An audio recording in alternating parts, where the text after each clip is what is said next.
Hello नमस्कार दोस्तों, स्वागत है आपका अपने यूट्यूब चैनल ब्रेन बस्ट पर। आज का टॉपिक रहेगा हमारा मैथ्स प्रैक्टिस सेट का पार्ट 3। इससे पहले एक मोटिवेशनल लाइन है।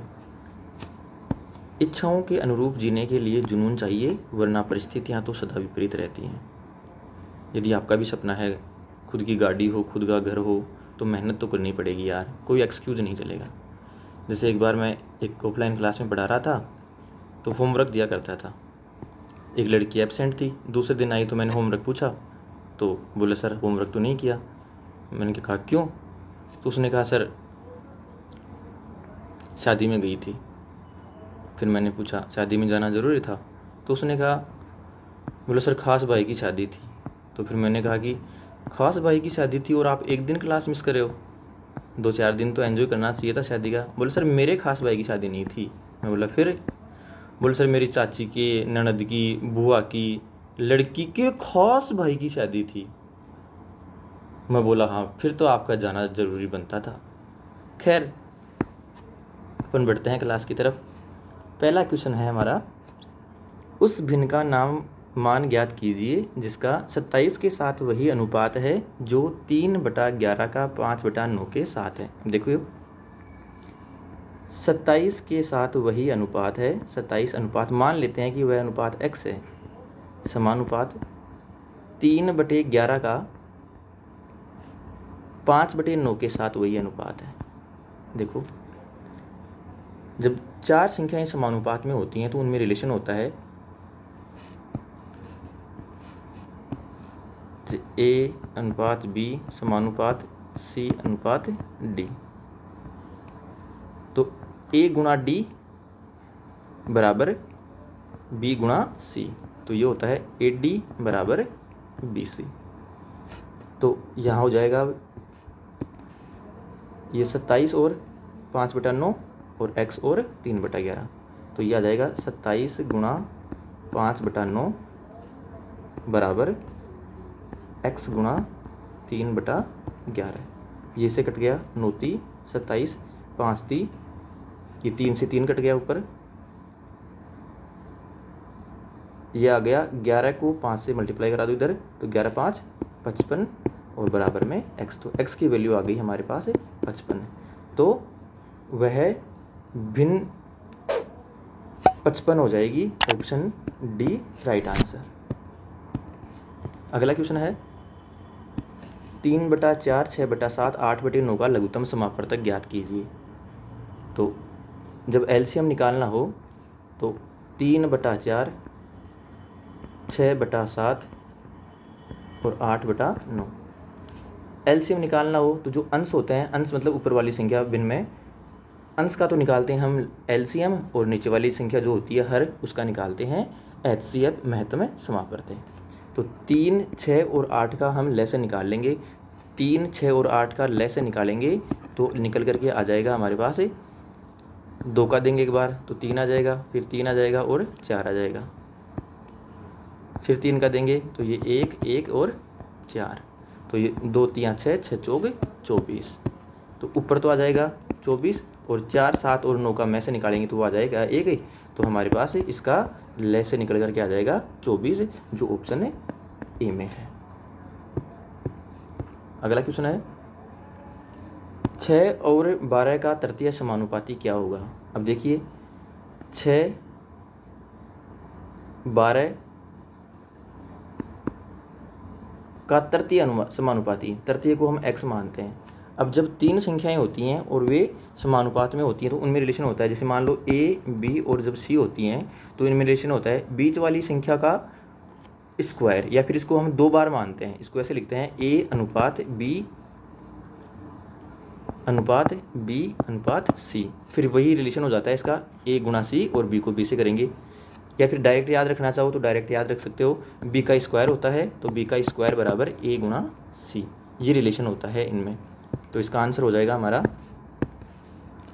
बीच वाली संख्या 12 है तो 12 का स्क्वायर बराबर 6 गुणा x, 12 का स्क्वायर करेंगे तो 144 बराबर 6x, x की वैल्यू निकालेंगे तो x बराबर आ जाएगा 144/6। अब 6 से डिवाइड करेंगे इसको, 6 दूनी 12 और 6 चौके 24। तो इसका आंसर निकल करके आ जाएगा 24, जो कि ऑप्शन है सी में है। अगला क्वेश्चन है 10,000 रुपये के साथ एक व्यापार शुरू करता है ए। ये ए है और ये एक बी है। तो 10,000 रुपये लगाता है ए। बी 4 महीने बाद 8,000 रुपये लगाता है। बी है जो 4 महीने बाद 8,000 रुपये लगाता है। जब ये 4 महीने बाद 8,000 रुपये लगा रहा है तो 4 महीने तो इसने काम नहीं किया, बाकी के 8 महीने तक ये साथ में रहेगा, तो ये 8 महीने तक रहेगा। और ये शुरू से ही स्टार्टिंग से ही है तो ये 12 महीने तक रहेगा। अब इसको सिंप्लीफाई कर लेते हैं। 3 जीरो से तो 3 जीरो कट गई। ये 4 दूनी 8 है और ये 4 ती 12। 2 से काटेंगे इसको, 2 पंजे 10। तो ये तो निकल करके आ गया 15 अनुपात ये आ जाएगा 8। इन दोनों के बीच में जो रेशियो है 15 अनुपात 8 के अनुपात में है। अब वर्ष के अंत में 46 रुपये का लाभ होता है तो बी का हिस्सा ज्ञात करना है। तो बी का हिस्सा ज्ञात करना है तो बी का अनुपात कितना है 8। हमें दिया हुआ है टोटल लाभ, टोटल रेशियो का जो अनुपात है वो टोटल हो जाएगा 15 और 8 23। और जो टोटल रुपए कितने हैं 4600। जब इसको इससे काटेंगे तो 23 दूनी 4600, ये 200 बार कट जाएगा, 8 दूनी 1600। तो बी का जो हिस्सा है वो आ जाएगा 1600 रुपये, जो कि ऑप्शन है सी में है। अगला प्रश्न है साक्षी एक काम को 20 दिनों में कर सकती है। अच्छा, साक्षी है वो एक काम को करती है 20 दिन में। तान्या साक्षी से 25% अधिक कुशल है। अब देखिए, तान्या है वो साक्षी से 25% अधिक कुशल है। अगर ये 100 है तो ये 25% अधिक, मतलब 125% अधिक कुशल है। कुशल का मतलब ये इफिशिएंसी आ गई हमारे पास निकल करके। इसको सिंप्लीफाई करते हैं तो ये 25 चौक 100 और 25 पंजे 50। इफिशिएंसी और टाइम एक दूसरे के व्युत्क्रमानुपाती होते हैं। तो अगर टाइम का रेशियो हम निकालेंगे यहाँ तो टाइम का रेशियो इनका विपरीत हो जाएगा, 4:5 हो जाएगा। अब देखिए, साक्षी है वो एक काम को 20 दिन में करती है और तान्या उससे 25% अधिक कुशल है। तो जाहिर सी बात है, जो 25% अधिक कुशल है तो 20 दिन से कम ही टाइम लगेगा उसको। तो देखिए यहाँ पे अब ये जो 20 हैं वो साक्षी के द्वारा लिया गया टाइम है। तो यहाँ साक्षी के द्वारा जो लिया गया टाइम कितना है 5 है रेशियो में। तो 5 रेशियो बराबर है 20 के। एक रेशियो बराबर आ जाएगा 5 चौक 20 के। हमें निकालना है तान्या का। उसी काम को करने के लिए तान्या द्वारा कितना समय लिया जाएगा। तो तान्या का रेशियो है 4, तो 4 रेशियो के बराबर निकालेंगे हमें। तो 4 को 4 से मल्टीप्लाई करेंगे तो 4 चौके 16 आ जाएंगे। तो तान्या उस काम को 16 दिन में पूरा कर देगी। तो जो ऑप्शन है बी में है। अगला क्वेश्चन है 40 किलोमीटर प्रति घंटे की गति से चल रही 300 मीटर लंबाई की रेलगाड़ी अपनी ही दिशा में 4 किलोमीटर प्रति घंटे की गति से जा रहे एक व्यक्ति को कितने समय में पार करेगी। देखिए, रेलगाड़ी की लंबाई है, डिस्टेंस हो जाएगी हमारे पास 300 मीटर। अब जो रेलगाड़ी की चाल है वो है 40 किलोमीटर प्रति घंटा। इसको हम S1 मानते हैं। S1 है हमारे पास 40 किलोमीटर पर हावर। और जो S2 है एक व्यक्ति है, उसकी गति है 4 किलोमीटर प्रति घंटा। तो 4 किलोमीटर प्रति घंटा एक ही दिशा में जा रहे हैं। जब एक ही दिशा में जाते हैं जो सापेक्ष चाल निकल करके आती है वो आती है दोनों का अंतर। तो जो सापेक्ष चाल है वो आ जाएगी 40 - 4 बराबर 36। अब देखो, ये तो 36 किलोमीटर प्रति घंटे में है और हमारे पास डिस्टेंस है वो मीटर में है। तो इस 36 किलोमीटर प्रति घंटा को हम मीटर प्रति सेकंड में कन्वर्ट करेंगे। तो मीटर प्रति सेकंड में कन्वर्ट करने के लिए इसको 5/18 से गुणा करना पड़ेगा। तो 5/18 से गुणा करेंगे तो 18 दूनी 36, 5 दूनी 10। तो ये आ जाएगा 10 मीटर प्रति सेकंड। हमें निकालना है कि उसको पार करने में कितना समय लगेगा। तो समय बराबर होता है टाइम बराबर दूरी बटा चाल। अब दूरी कितनी है 300 मीटर, तो आ जाएगी 300 और चाल है उसकी 10 मीटर प्रति सेकंड। तो 10, 1 0 से 1 0 कट गई, आ गया 30 सेकंड। तो ऑप्शन सी सही जवाब हो जाएगा। अगला प्रश्न है यदि x - y का 50%, तो x - y का 50%, 50% का मतलब हो गया 1/2। 50% हटाएंगे तो 50% हटाने के लिए 100 और 1 0 से 1 0 कट गई, 5 दूनी 10, तो ये आ गया 1/2। तो हम डायरेक्ट यहाँ पर 1/2 लिखेंगे। 1/2 बराबर है x प्लस वाई का 30% के। 30% का मतलब हो जाएगा 3/10। अब देखो इसको काटते हैं तो 2 5 10, मल्टीप्लाई कर लो, 5 को इधर गुणा करवाएंगे तो 5x माइनस 5y बराबर ऊपर आ जाएगा इधर 3x प्लस 3y। अब पक्षांतरण करेंगे तो ये इधर आ जाएगा, माइनस में हो जाएगा, 5x में से 3x गए तो 2x बराबर ये उधर जाएगा तो प्लस में हो जाएगा, तो 5 3 8y, ये कट जाएगा इससे 4 बार, तो ये आ गया x बराबर 4y। ये एक इक्वेशन बन गई हमारे पास।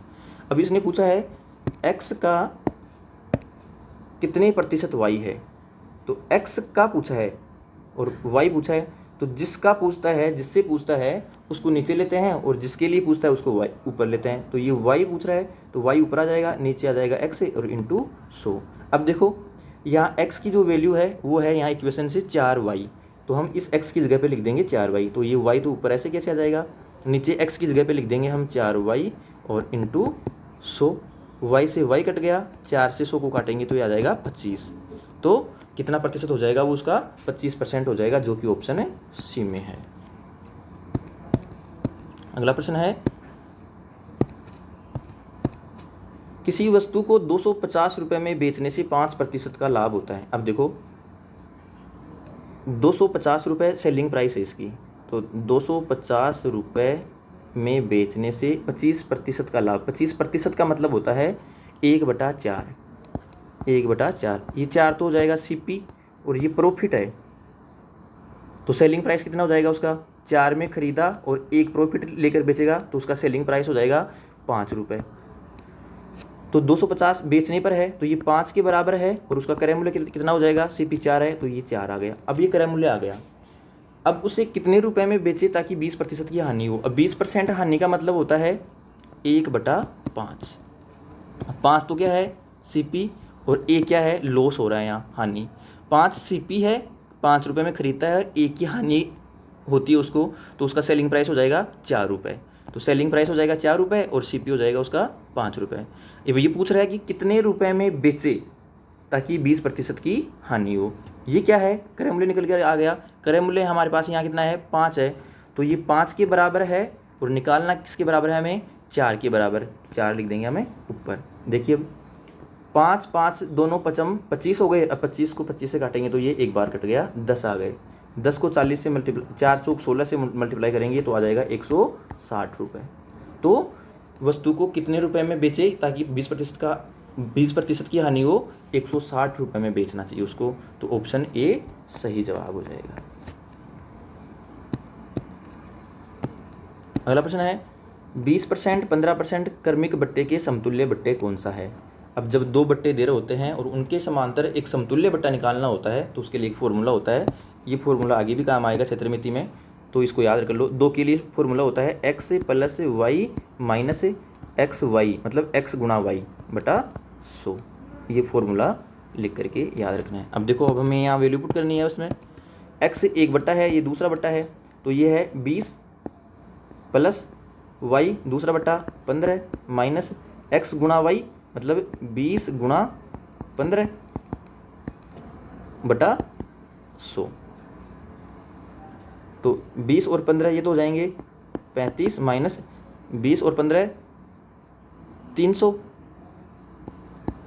300 में 100 का भाग देंगे तो ये 2 जीरो कट जाएंगी, 3 आ जाएंगी, तो 35 माइनस 3, तो 35 में से 3 लेस करेंगे तो आ जाएगा हमारे पास 32%। तो इन दोनों बट्टों के समतुल्य एक बट्टा हो जाएगा 32%। यानी कहने का मतलब ये है अगर दुकानदार 2 बार छूट देता है, एक बार 20% की और एक बार 15% की, तो उतना ही मान आए, उतना ही रुपए प्राप्त हो, उसके लिए अगर वो एक बट्टा देना चाहे तो वह 32% की छूट देगा, 32% का बट्टा देगा।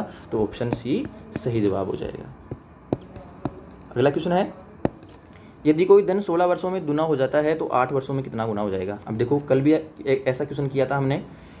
16 वर्षों में गुना हो जाता है, 16 वर्ष का मतलब यहाँ कोई मूलधन मान लेते हैं हम, कोई 100 रुपये था मूलधन है, वह 16 वर्षों में दुगुना हो जाता है। दुगुने का मतलब 200 रुपये हो जाता है। कहने का मतलब ये है कि इंटरेस्ट कितना आया, सिंपल इंटरेस्ट, साधारण ब्याज हमें मिलेगा 100 रुपये, और जो टाइम है वो रहेगा 16 वर्ष। हम एक बार रेट निकालते हैं, दर निकालेंगे। दर के लिए सूत्र होता है 100 गुना सरल ब्याज। 100 गुना सरल ब्याज भी कितना आया, 100 रुपये, बटे मूलधन, मूलधन 100 रुपये था माना हमने, गुना समय है 16 वर्ष। 100 से 100 कैंसिल हो गए, इसको काटेंगे तो ये 4 चौक 16 और 25 चौक 100, तो 25/4% हमारे पास दर आ गई। अब 8 वर्षों में कितना गुना हो जाएगा ये पूछ रहा है। हमें मिश्र धन निकालना है, तो पहले हम ब्याज निकालेंगे। ब्याज के लिए मूलधन कितना है, 100 रुपये, मूलधन गुणा दर कितनी है अब 25/4, मूलधन गुणा दर गुणा समय कितना है, 8 वर्षों में पूछ रहा है, 8 वर्षों में, और बटा 100। 100 से 100 कट गए, 4 दूनी 8 और 25 दूनी 50। 50 रुपये ब्याज मिलेगा 8 वर्षों में। मूलधन कितना था, मूलधन था हमारे पास 100 रुपये, और 50 रुपये ब्याज मिल गया, तो 100 और 50 150 रुपये हो गए। तो वह कितना गुना हो जाएगा, तो 100 का कितना गुना है ये, मान लो 100 का x गुना है माने हम, तो 100 का x गुना बराबर कितने के है, 150 के, तो x बराबर आ जाएगा 150/100। 1 0 से 1 0 कट गई, 5 3 15, 5 दूनी 10, तो 3/2 गुना हो जाएगा। तो ये हो जाएगा इसका 3/2, ऑप्शन है डी। अगर ऐसा नहीं करना चाहें तो सीधा भी कर सकते हैं। कोई धन 16 वर्षों में दुगुना हो रहा है, 16 वर्षों में दुगुना, 100 से बढ़ करके दुगुना मतलब 200 हो रहा है। कितना बढ़ा इसके ऊपर, ये 100 रुपये बढ़ा, कितने वर्षों में, 16 वर्षों में। 8 वर्षों में कितना बढ़ेगा, जब 16 वर्षों में 100 रुपये बढ़ रहा है, तो 8 वर्षों में इसका आधा बढ़ेगा, आधा बढ़ेगा मतलब 50 रुपये बढ़ जाएगा। तो 100 से 50 रुपये बढ़कर कितना हो जाएगा, 150 रुपये। तो 150 रुपये बढ़ा कितने से, 100 से, तो ये किसका कितना गुना हो जाएगा, काटेंगे इसको तो 5 3 15 और 5 दूनी 10, 3/2 गुना हो जाएगा, ऑप्शन है डी। ऐसे भी कर सकते हैं। आज के लिए इतना ही। अगर सेशन पसंद आया हो तो वीडियो को लाइक करें, अपने दोस्तों के साथ शेयर करें, और अपना स्कोर कमेंट बॉक्स में ज़रूर बताएं। इसके साथ ही अगर अभी तक आपने हमारे चैनल को सब्सक्राइब नहीं किया है तो चैनल को सब्सक्राइब करें और बेल आइकन प्रेस करके ऑल सेलेक्ट करें, ताकि वीडियो अपलोड होते ही वीडियो का नोटिफिकेशन सबसे पहले आप तक पहुँचे। मिलते हैं अगले सेशन में, तब तक हंसते रहिए, खेलते रहिए।